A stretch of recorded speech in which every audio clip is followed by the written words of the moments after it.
Bonjour, moi c'est Ahmed Béral du Centre Bus de France. Comme tout le monde le sait, je suis convoqué avec Alex El Gamal du Centre Bus de Vitry au conseil de discipline le 26. Le plus dingue, c'est qu'elle se permette de maintenir ces conseils de discipline. Il y a eu un tas de licenciements depuis le début du coronavirus où on nous dit de faut se laver les mains, faire attention, pas dire bonjour, la bise. Mais elle s'est permis de continuer ces licenciements à l'appel. Et c'est ça qui est inadmissible. On nous demande d'assurer un service public, mais en tout cas le seul service qu'elle assure à plein temps et à 100%, c'est les licenciements. Ça, au conseil de discipline, à la place de la Chambaudier, elle sait le faire. Et ça, c'est scandaleux de sa part. On sait que cette direction veut nous couper la tête. À moi, à Alex, ou à Patrick, à toute cette équipe-là qui sont sur le terrain H24. Moi, la problématique qui se pose réellement pour moi, c'est que aussi, je suis quand même secrétaire de la SCCT. C'est-à-dire qu'on est là pour gérer la sécurité, la prévention au quotidien, tous les jours, au plus près des salariés et aussi des usagers. On est très pointueux sur tous ces sujets-là. Aujourd'hui, il y a le problème du coronavirus. On est les premières personnes à être sur le terrain pour dénoncer cette direction qui met rien en place pour le salarié.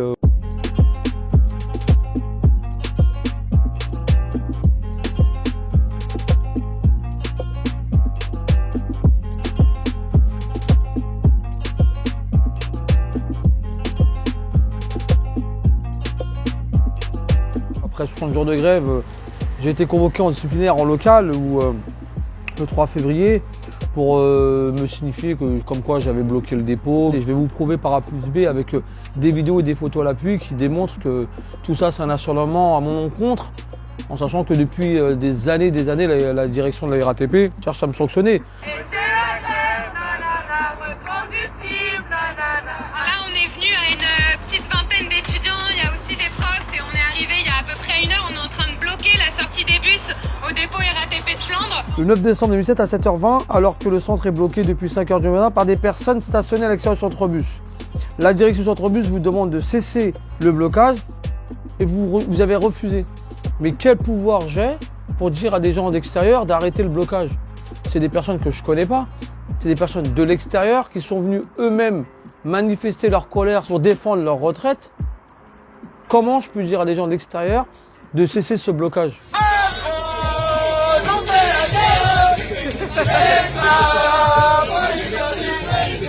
Ouais, le 10 décembre, je me rappelle de ce blocage. C'était une journée où il y avait les pains et les roses qui sont venus avec les jeunes étudiants sur leur précarité, venir dénoncer leur précarité.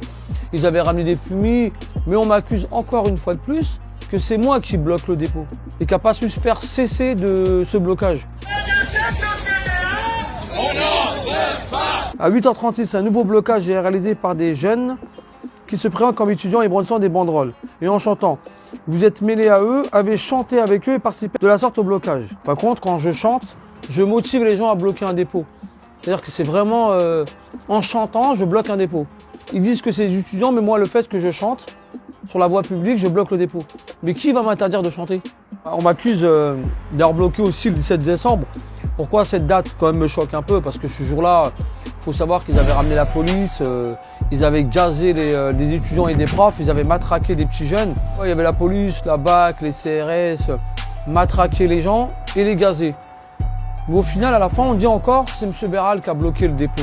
Comment une direction locale peut, de match avec une direction générale, envoyer des policiers, des CRS, gazer on va dire des mômes, hein, c'est des petits jeunes, c'est des étudiants, avec des profs, en sachant que ces profs-là donnent des cours peut-être à leurs enfants, à ces directeurs de centre. Mais on les matraque et on les gaze.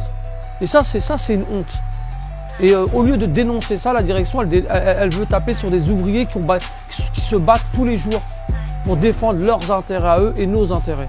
Le 8 janvier, pendant cette grève, on avait coordonné avec la coordination RATP SNCF de faire des piquets tournants. Et c'est vrai que ce jour-là, à Flandre, il y a eu du monde. Il y avait à peu près 200-250 personnes qui étaient venues. Mais il faut savoir qu'ils nous ont ramené aussi autant de CRS et de policiers. C'est-à-dire qu'à aucun moment, il y a eu un blocage. Il y a eu Besancenot, Coquerel, Anas qui était là. Il y avait Vicage Jorasso. Il y avait des élus qui étaient là aussi. Oui, il y a eu une manifestation sur la route. Il y a des gens qui ont marché sur la route, oui. Mais à aucun moment, j'ai bloqué le dépôt ou bloqué national.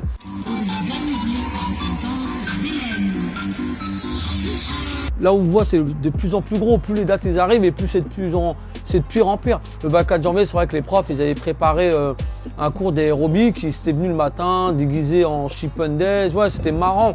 Ils ont dansé. Et on m'accuse de quoi? D'avoir chanté avec eux? Où on va dans ce délire?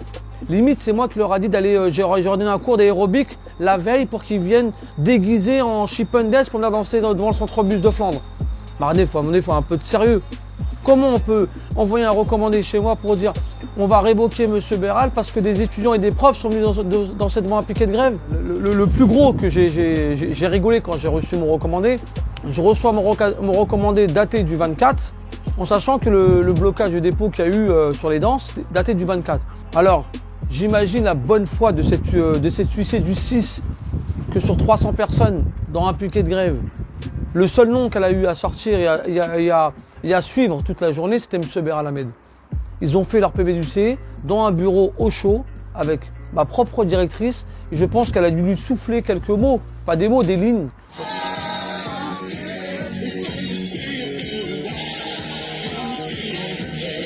On voit vraiment que cette direction ne lâche pas la grappe. Elle m'a ciblé personnellement. Ça date pas d'aujourd'hui, mais là on le voit flagrant. Et c'est ça cette mascarade. M'envoyer au conseil de discipline pour dire que j'ai bloqué les dépôts ou j'ai menacé. Quand je prouve par A plus B que tout ça c'est une mascarade et c'est faux, ben, j'ai bien compris qu'il voulait me faire taire. Mais qu'il le sache, M. Béral Hamed n'hésitait pas. Que ce soit pour moi ou pour Alex ou pour Patrick, on est tous des ouvriers à part entière. On n'a qu'un seul mot d'ordre, c'est pas lâcher l'affaire et ne jamais se rabaisser contre personne, encore moins contre cette direction et ce gouvernement qui veut nous trancher la tête.